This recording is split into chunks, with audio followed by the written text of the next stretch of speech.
It's not enough to just have a clear intention, because clear intentions have very little effect on the nature of reality. Most people don't know that they're moving in and out of the quantum field 7.8 times per second. That you're vibrating in and out of the field all the time, and every time you leave, you disappear, and when you come back, you disappear into that field of information, and you come back with information. But if you go out as the same person, you don't bring any new information back. Are you with me? If you look at quantum physics, the physics of possibility, it's really talking about the spiritual aspect of ourselves, because you couldn't explain a miracle, you couldn't explain a biological process, you couldn't explain a simple healing of a cut at this point without understanding the quantum model of reality. And that there are particles, which are matter, it's you and I, and everything in this physical world, and then there's energy. And that energy has a consciousness, it has an awareness, and that energy is a field of information that we are an extension of, that we have access to. And that we spend so much of our life looking outside of ourselves instead of looking inside of ourselves. And that we are really conditioned to look just for particles and matter instead of energy and information. And truly, when people reach the end of their beliefs or they're facing crisis in their life, that's the moment they start to turn within and start to ask the bigger questions. And if you were astute enough to look at this in moments of contemplation, if you were wanting to hide God anywhere, it would be a good place to hide. It would be within the human being. Because everybody's looking outside of themselves, and we look for reasons to change and regulate our emotional states. We think that things and people and external things will really fulfill emotions that we're trying to change within us. And that truly, when we start to really investigate who we are and look to see how we do that and demystify it, I think once we start to demystify it, it can become a skill. And so Einstein was a super cool guy because he spent a lot of time inward. And at 12 years old, he asked himself this simple question: if I ride my bicycle at the speed of light and I turn my lamp on, I turn my headlight on, will it go on? And so he thought about that question every single day of his life. Every day of his life. He would go out in a boat on a lake as a child and lay on his back in the boat and look up at the sky and think about this. And he was building models of understanding. He was working his best to be able to figure out how light and energy were related. He did it for 10 years. He was possessed by the concept. And finally, he was working as a third-rate clerk in a Swiss patent office, and he was watching this man fix the roof across the way. And he just paused for a moment, and he was watching him, and the moment he was watching him, he got this incredible vision. And he understood how light and energy were related. It was a very abstract vision. And it was so abstract and so dimensional that he had to go back to school to learn the mathematics to be able to explain what he saw. And his wife, his first wife, was an amazing scientist, and she helped him with a lot of the mathematics. And so when Einstein began to figure it out, he narrowed it down to that one simple equation, that E equals mc squared, energy and matter related, and the currency converter is the speed of light. And so it became very interesting because when Einstein published his papers on relativity, he didn't say like, hey, this person said this and this person said this, and I'm going to footnote this person do that. He just said, ladies and gentlemen, this is how it is. And it rocked the scientific community because he didn't really need anybody else as a reference. He had a discovery, and his discovery was so unique. And his brain really was wired for the understanding of light, and light was the ceiling of this reality. And so Einstein and Planck started doing these really interesting experiments where they were taking energy and they were putting energetic impulses into metals.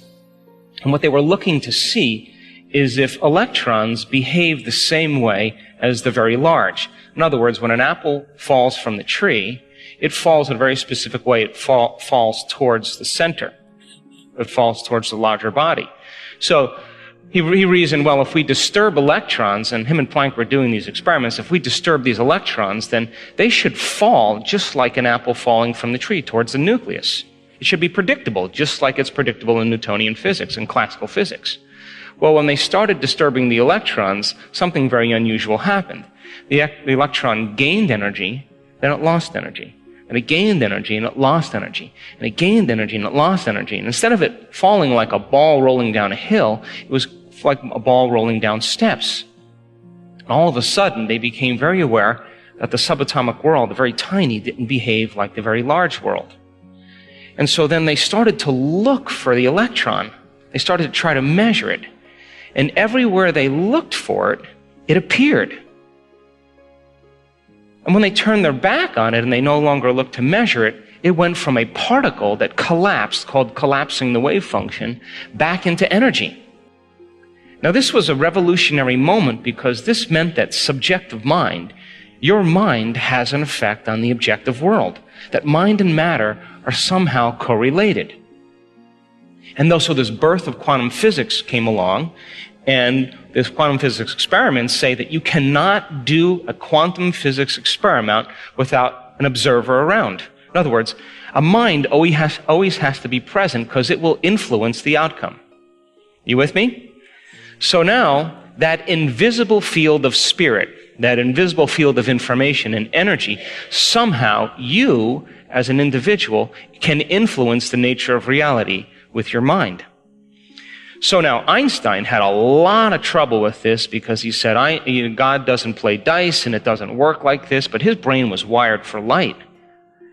And so he had the abstraction and he was getting the download of information, understanding the field of light. And the quantum physicists were saying, well, actually, there's a field of information beyond space and time, beyond light, where everything is unified.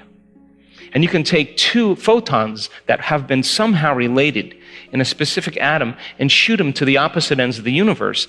And the moment you affect one photon at the exact same time, the other one is affected.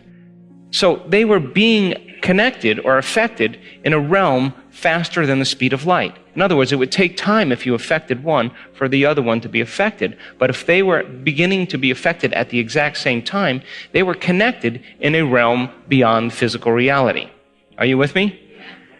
And so when the movie What the Bleep came out, and we basically made an effort to show that your mind has an effect on reality, and that in order for you to begin to change your reality, you got to change your mind and change the way you live your life.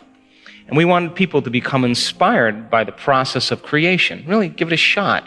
And that independent of your gender, of your race, of the color of your skin, of your intellectual ability, independent of your past, independent of your age, that on some level we are all divine creators, and that these models of reality that have separated individuals have all been built on human beings living in a very limited state of mind. And so when quantum physics was born and the whole concept of reality began to unfold, people started to really challenge the nature of reality, and that concept that you are somehow connected because you are made of photons and atoms and electrons, that on some level you are an organization, a community of 70 trillion to 120 trillion cells, and all of those cells are made up of atoms and molecules and chemicals. And all of those are working in a coherent form to express yourself as a physical body. But most people don't know that they're moving in and out of the quantum field 7.8 times per second. That you're vibrating in and out of the field all the time, and every time you leave, you disappear, and when you come back, you disappear into that field of information, and you come back with information. But if you go out as the same person, you don't bring any new information back. Are you with me? And if you can begin to observe a vision that represents a future, and you can hold steadfast to that vision, and you can see that vision clearly in your mind, and every day you understand where you place your attention is where you place your energy, then you would be investing your energy into the future. And the image that you see could literally be the template for trillions and trillions of atoms to organize into patterns of information called an event in your life. And so, but it's not enough to just have a clear intention, because clear intentions have very little effect on the nature of reality. That the driving force that couples the co-maiden, the handmaiden to all of that is an elevated emotion. And so when you combine that clear intention with an elevated emotion, it is the elevated emotion that begins to amplify the field around your body. And in that moment, you become more energy and less matter. And if you understand then that the emotion then is the handmaiden to the creative process, that means that you would have to feel whole before your healing. That would mean that you would have to feel abundance before your wealth. That means you would have to feel awe before the mystical moment.